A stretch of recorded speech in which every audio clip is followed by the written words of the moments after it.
എപ്പോഴും നമ്മൾ മനസ്സിലാക്കി കല്യാണം കഴിക്കുന്നതായിരിക്കും ഏറ്റവും നല്ലത്. അങ്ങനെ നമ്മൾ ഈ കോളേജിലൊക്കെ നമ്മൾ റാഗിങ് ഒക്കെ ഒരുപാട് കണ്ടിട്ടുണ്ട്. അപ്പൊ ഞാനൊക്കെ ഫസ്റ്റ് ഡേ പോകുമ്പോ തന്നെ ടെൻഷൻ ആയിരുന്നു. റാഗിങ് എത്ര നാളുണ്ടാവും റാഗിങ് എന്നൊക്കെ പറഞ്ഞിട്ട് ഭയങ്കര ടെൻഷൻ ആയിരുന്നു. അപ്പൊ റാഗിങ് വഴി അതൊരു പ്രണയത്തിലാവുക, പിന്നെ പ്രണയം വിവാഹത്തിലാവുക, പിന്നെ ഇപ്പൊ അത് ബെറ്റർ ഹാഫ് ആയിട്ട് വീട്ടിലിരിക്കുക, അതൊക്കെ എല്ലാം നമ്മള് ലൈഫായിട്ട് എന്തെങ്കിലും ബന്ധമുണ്ടോ? ലൈഫായിട്ട് വളരെ ബന്ധമുള്ള ഒരു സംഭവമാണ്. ആ ഒരു ട്രാക്ക് എങ്ങനെയായിരുന്നു? ആ ട്രാക്ക് എന്ന് പറഞ്ഞാ ആ കഥയിലെ നായകൻ ഞാനും നായിക എന്റെ ഭാര്യയാണ്.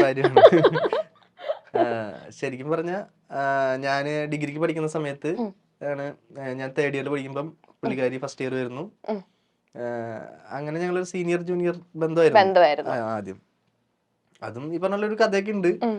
പക്ഷെ ഞാൻ ആ കഥ പറയുമ്പോ ചിലർക്ക് അത് വിശ്വാസമാവുന്നില്ല. ഞാൻ ആ കഥ ഒരു ഇന്റർവ്യൂല് പറഞ്ഞപ്പോഴേ ഇത് ഉണ്ടാക്കിയ കഥയാന്ന് പറഞ്ഞു. അപ്പൊ പിന്നെ ഞാനിനി അത് പറയാം. ആൾക്കാർക്ക് ഇപ്പൊ എന്താ പറയാൻ പറ്റാത്ത? ആൾക്കാർ എന്തും പറയും. അതായത് വേറൊന്നുമില്ല, എന്റെ വീടിന്റെ അവിടുന്ന് ഒരു 8 കിലോമീറ്റർ അപ്പുറത്താണ് പുള്ളിക്കാരുടെ വീട്. ഞങ്ങള് നേരിട്ട് ഇതുവരെ കണ്ടിട്ടില്ല. ശരിക്കും പറഞ്ഞാ ഞാൻ തേർഡ് ഇയർ ക്രൈസ്റ്റ് കോളേജ് ഇരിങ്ങാലക്കുടയിൽ പഠിക്കുന്ന സമയത്താണ് ഇയാള് വരുന്നത് കോളേജിലേക്ക്. അപ്പം ഇത് വരണേക്കാളും മുമ്പ് ഒരു സംഭവം ഉണ്ട്. ഈ കുട്ടിയുടെ വീടിന്റെ അടുത്ത് തന്നെയാണ് എന്റെ അമ്മയുടെ വീട്, മാപ്രാണെന്ന് പറയും. അപ്പം അവിടെ എനിക്ക് വേറൊരു ഫ്രണ്ട് ഉണ്ട്, അജ്മൽ എന്ന് പറഞ്ഞിട്ട്. പുള്ളിക്കാരൻ എന്റെ അടുത്ത് അന്നേരം നമ്മൾ കോളേജിൽ പഠിക്കുന്ന സമയത്തൊക്കെ അറിയാലോ, ഇങ്ങനെ ചില്ലായിട്ട് നടക്കുന്നു, അത്യാവശ്യം ഇങ്ങനെ കോഴിത്തരൊക്കെ കാണിച്ചിട്ട് നടക്കുന്ന ഒരു വായ നോക്കി നടക്കുന്ന ഒരു സമയം. അപ്പം ഇവൻ അജ്മൽ എൻ്റെ അടുത്ത് പറഞ്ഞു, എടാ ഇങ്ങനെ ഒരു കുട്ടി നമ്മുടെ അവിടെ നിന്ന് വരുന്നുണ്ട്, ശ്രീദേവി എന്നാണ് പേര്. അപ്പൊ അവള് നിനക്ക് പറ്റാണെങ്കിൽ നീ അവളൊന്ന് വളച്ച് കാണിക്കുന്ന പറഞ്ഞു. അങ്ങനെയാണ് ഒരു ബെറ്റൊക്കെ വെച്ച് ഞങ്ങള്. അപ്പം ബെറ്റ് എന്തോ സംതിങ് എന്തോ കറക്റ്റ് എനിക്ക് ഓർമ്മയില്ല, എന്തോ ചെറിയൊരു സംഭവമാണ്, വലിയ കാര്യമായിട്ടല്ല പറയുന്നു. അപ്പം മെയിൻ ഉദ്ദേശം ഇതാണ്, വളച്ച് കാണിക്കും. എനിക്ക് ആ സമയത്ത് ഇങ്ങനെ ഭയങ്കര കോൺഫിഡൻസ് ആയിരുന്നു, ഞാൻ കുറച്ച് ടോപ്പാണ് ചുമ്മാ. അപ്പം അങ്ങനെ നോക്കിയപ്പം ഞാൻ പറഞ്ഞു, ഓക്കെ ഞാൻ നോക്കിക്കോളാം, എന്തായാലും നോക്കിയിട്ട് ഞാൻ സെറ്റാക്കും, നീ നോക്കിക്കോ എന്നൊക്കെ പറഞ്ഞ് പുള്ളിക്കാരി വന്നു. പുള്ളിക്കാരി എന്നിട്ട് ഞാൻ ഫസ്റ്റ് കാണുന്നത് ഇതുപോലെ റാഗ് ചെയ്യാനായിട്ട് വിളിക്കുമ്പോഴാണ്.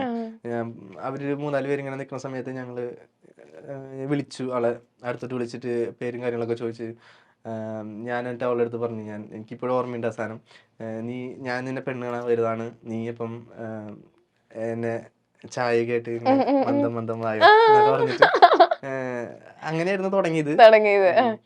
ആളാണെങ്കിൽ ഇത്തിരി ഷൈ ആണ് കുറച്ച്. അപ്പം ആൾക്ക് പേടിയൊക്കെ ഉണ്ട്, പിന്നെ ഞങ്ങള് സീനിയേഴ്സ് ആണ് എന്നുള്ളൊരു പേടിയുണ്ട്. ആൾ പിന്നെ ഈ ഗേൾസ് ഓൺലി എന്നൊക്കെ വന്നിട്ട് എൻ്റെ അതിന്റെ പ്രശ്നവും പേടിയൊക്കെ ഉണ്ട്. അങ്ങനെ ചായ ഇട്ട് വന്നു. അപ്പൊ പറഞ്ഞു, നീ എന്നിട്ട് മറ്റേ നാണൊക്കെ അഭിനയിക്ക്, നാണൊക്കെ വേണം, ഇങ്ങനെ ഒന്നുകൊണ്ട് നാണത്തില് ഇങ്ങനെ മറ്റേ പതുക്കെ വന്ന് മറ്റേ കാലം കൊണ്ട് മറ്റേ കളൊക്കെ വരച്ച് അതൊക്കെ പറഞ്ഞു. അങ്ങനെയാണ് ഞങ്ങള് സംസാരിക്കുന്നത്. അത് കഴിഞ്ഞ് പിന്നെ എന്റെ അടുത്ത് ടാസ്ക് ഉണ്ടല്ലോ, വളയ്ക്കണം എന്നുള്ള ടാസ്ക് ഉണ്ടല്ലോ. അപ്പം ഫസ്റ്റ് നമ്മള് അങ്ങനെ സംസാരിച്ച് ഇങ്ങനെ ഞാനാണ് ഇഷ്ടാന്നൊക്കെ പറയുന്നത്, ഇഷ്ടാന്ന് പറയുന്നു. അതൊക്കെ കുറച്ച് കഴിഞ്ഞിട്ട് ഇങ്ങനെ സംസാരിച്ച് പിന്നെ ഇടയ്ക്കിടയ്ക്ക് സംസാരിക്കലായി, ഇന്റർവെൽ സമയത്തൊക്കെ സംസാരിക്കലായി. അങ്ങനെ സംസാരിച്ചിട്ടാണ് പതുക്കെ അങ്ങനെ സെറ്റായത്. അത് കഴിഞ്ഞിട്ടാണ് സത്യം പറഞ്ഞാൽ ഞങ്ങൾ സ്നേഹിച്ചു തുടങ്ങിയത്. അതായത് ഇപ്പൊ ഞാൻ ഈ പറഞ്ഞ പോലെ എനിക്ക് ഫസ്റ്റ് കണ്ട് ക്രഷ് അടിച്ചിട്ടോ അല്ലെങ്കിൽ അങ്ങനെയല്ല ശരിക്കും പറഞ്ഞാൽ ഞങ്ങളുടെ പ്രണയം എന്ന് പറഞ്ഞു കഴിഞ്ഞാൽ ഒരു എന്താ പറയാ, നേരം പോക്കിൽ തുടങ്ങി, പിന്നെ അത് സീരിയസ് ആയി, പിന്നെ അത് ഭയങ്കര അങ്ങനെ ആയിട്ടാണ് ഇപ്പൊ 3 വർഷം കഴിഞ്ഞു. ഒരു മോനുണ്ട്, ഹർഷവർദ്ധൻ എന്നാണ് പേര്. എത്ര നാളപ്പം സ്നേഹിച്ചിട്ടുണ്ടായിരുന്നു? ഞങ്ങളൊരു 6-7 വർഷത്തോളം സ്നേഹിച്ചിട്ടുണ്ട്. എന്നിട്ട് കല്യാണം കഴിച്ചത്. കല്യാണം ഡേറ്റ് ഫെബ്രുവരി 14-ാം തീയതി. ഫെബ്രുവരി 14-ാം തീയതി വാലന്റൈൻസ് ഡേ അന്നാണ് കല്യാണം. ഫെബ്രുവരി 14. ഓക്കെ, അപ്പൊ നമ്മൾ ഒരു ചെറിയ സെഗ്മെന്റിലോട്ട് പോവാണ്. നമ്മൾ ഒരുപാട് വിശേഷങ്ങളൊക്കെ പറഞ്ഞു, നമുക്കൊരു ചെറിയ സെഗ്മെന്റിലോട്ട് പോവാം. ഓക്കെ, അപ്പൊ ഈ സെഗ്മെന്റിന്റെ പേരാണ്, നമ്മൾ ചക്കമ്പക്കം എന്നാണ് ഷോയുടെ പേര്. അപ്പൊ ഈ സെഗ്മെന്റിൽ എന്ന് വെച്ചാൽ ഞാനാണെങ്കിൽ ഇംഗ്ലീഷിൽ കുറച്ച് സീരിയലിന്റെ പേര് പറയും. അത് ഏത് സീരിയലാണെന്ന് ചേട്ടൻ ഐഡന്റിഫൈ ചെയ്യണം. ഇംഗ്ലീഷിൽ ഞാൻ ഇംഗ്ലീഷിൽ പറയും, ചേട്ടൻ ഏതാണെന്ന് ഐഡന്റിഫൈ ചെയ്താൽ മതി. ഓക്കെ, മലയാളം സീരിയൽ തന്നെയാണോ? ആ. മലയാളം സീരിയൽ തന്നെ, ഏഷ്യാനെറ്റിലെ സീരിയൽ തന്നെയാണ്. ഏഷ്യാനെറ്റിലോ ഏത് ചാനലിലും ഉണ്ടാവാം, അങ്ങനെ. ഏതും. ഓക്കെ, അപ്പൊ ഫസ്റ്റ് ഫാമിലി ലാമ്പ്. ഏത്? Family lamp. കുടുംബവിളക്ക്. ആ ഓക്കെ, എളുപ്പമായിരുന്നു അല്ലേ? അത് നമ്മുടെ അച്ഛനായിട്ട് ആ പുള്ളി KK മേനോൻ ഉണ്ട് അതില്. ആ. അതെ അതെ. ഓക്കെ, അടുത്തത് my soulful daughter. My my soulful daughter, ഇതൊക്കെ ഭയങ്കര എളുപ്പമാ, എനിക്കറിയാലോ. എന്റെ സോൾഫുൾ ഡോട്ടർ. ഇവിടുന്ന് oh I see me you see you. എന്റെ മനസ്സ് പുത്രി. ഓക്കെ, അത് തെറ്റിച്ചട്ടോ. ഇതിന് പണിഷ്മെന്റ് കൊടുക്കാലോ.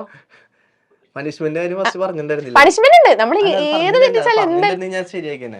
എന്തായാലും പണിഷ്മെന്റ് ഉണ്ട്. ഈ പണിഷ്മെന്റിന്റെ പേരാണ് സ്പോട്ട് റാഗിങ്. ആ, ചേട്ടനാണെങ്കിൽ എനിക്കറിയാം റാഗിങ് വീരനാന്ന് എനിക്കറിയാം. വീരനൊന്നും ഞാൻ പറഞ്ഞിട്ടില്ല. അപ്പൊ എന്നെ റാഗ് ചെയ്യണം. ഞാൻ ജൂനിയർ കുട്ടി, ചേട്ടൻ സീനിയർ ചേട്ടൻ. ഓ, റാഗ് ചെയ്യണം. എന്ത് പറഞ്ഞ റാഗ് ചെയ്യും? ചേട്ടനല്ലേ റാഗിങ് വീരൻ, എന്റെ അടുത്താണ് ചോദിക്കണേ. ഞാനൊക്കെ പണ്ട് പേടിച്ചു നിന്ന് വെച്ചാ. ആണോ? അത് ശരി. അപ്പം ജൂനിയർ ആണ്. ആ ജൂനിയർ. എന്താ പേര്? മെഹർ. മെഹർ. ഒച്ചല് പറ. മെഹർ. മെഹർ. ഓ, എവിടെന്നാ വരുന്നേ? എറണാകുളം. എറണാകുളം എവിടെ? കലൂര്. കലൂര്. എന്തിനാ ഇങ്ങോട്ട് വന്നത് ശരി? പഠിക്കാൻ. പഠിക്കാൻ വന്നാ? ഓക്കെ. എന്നാ ഞാന് കുറച്ച് കാര്യം പറഞ്ഞു കഴിഞ്ഞാ അതുപോലെ ചെയ്യാൻ പറ്റുമോ?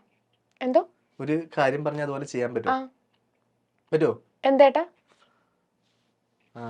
ഒന്ന് എഴുന്നേറ്റ്. എഴുന്നേൽക്ക്. എണീക്കണോ? ഡാൻസ് കളിക്കാനൊന്നും പറയരുത്. അല്ല, എഴുന്നേൽക്ക്. എന്നിട്ട് ഒറ്റ കാലിൽ നിന്നിട്ടേ, ഒറ്റ കാലിൽ നിനക്കറിയോ? ഒന്ന് നിന്നോട്ടെ, ഒറ്റ കാലിൽ നിന്നോ. എന്നിട്ട് 2 ചാട്ടം അങ്ങോട്ട് ഇങ്ങോട്ട് ചാടി. ചാട്. മതിയില്ലേ? ഞാൻ വേറെ കാര്യം പറയാം. നല്ല പാട്ട് പറഞ്ഞ ആളല്ലേ? എന്തായാലും ഒരു പാട്ട് പാട്. എന്നെ സുഖിപ്പിച്ചോണ്ടൊരു പാട്ട് പാടണം. രാത്രി ശുഭരം.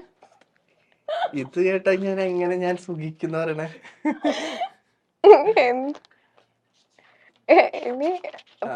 അത് കേട്ട എനിക്ക് സുഖിക്കണ പാട്ടോ?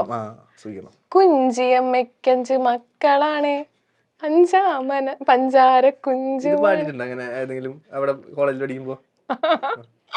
പാടിട്ടുണ്ട്. ഞാനീ പണ്ട് ഡാൻസ് കളിച്ചിട്ടുണ്ട് കേട്ടോ. ആണോ? അത് ചേട്ടൻ ഡാൻസ് കളിക്കോ? അയ്യോ, കഴിഞ്ഞു പണിഷ്മെന്റ് കഴിഞ്ഞു ചേട്ടന്. മലയാളികൾ ഇരു കൈയും നീട്ടി സ്വീകരിച്ച സീരിയലാണ് സാന്ത്വനം. സാന്ത്വനത്തിന്റെ 2ാം ഭാഗം എത്തുമ്പോൾ ഈ കഥാപാത്രങ്ങളെല്ലാം വീണ്ടും എത്തുമോ എന്ന് ആരാധകർ തുടക്കം മുതൽ തന്നെ ചോദിക്കുന്നുണ്ടായിരുന്നു. എന്നാൽ 2 കുടുംബങ്ങളിലെ കഥയാണ് സാന്ത്വനം 2ാം ഭാഗം പറഞ്ഞത്. അതുമാത്രമല്ല, സാന്ത്വനം ആദ്യ ഭാഗത്തിൽ 3 നായകന്മാരാണെങ്കിൽ ഇവർക്ക് തുല്യ പ്രാധാന്യമുള്ള മറ്റ് 4 പേർ അടങ്ങുന്നതാണ് ഇപ്പോഴത്തെ സാന്ത്വനം 2ാം ഭാഗം. ഇതിലെ ആര്യൻ മിത്ര ലവ് കോംബോയാണ് ശരിക്കും പറഞ്ഞാൽ ഇപ്പോൾ ഹിറ്റായി മാറുന്നത്. തുടക്കത്തിൽ ഉടക്കായിരുന്നെങ്കിലും ഇപ്പോൾ ആര്യനും മിത്രയും അങ്ങോട്ടും ഇങ്ങോട്ടും പ്രണയമുള്ള ഭാര്യ ഭർത്താക്കന്മാരാണ്. ആര്യനായി എത്തുന്നത് ഗിരീഷ് ഗംഗാധരനാണ്. താരത്തിന്റെ കുടുംബ വിശേഷങ്ങളാണ് ഇനി പറയുന്നത്. 6-7 വർഷത്തോളം പ്രണയിച്ച ശേഷമാണ് ഗിരീഷ് തന്റെ ഭാര്യയെ സ്വന്തമാക്കിയത്.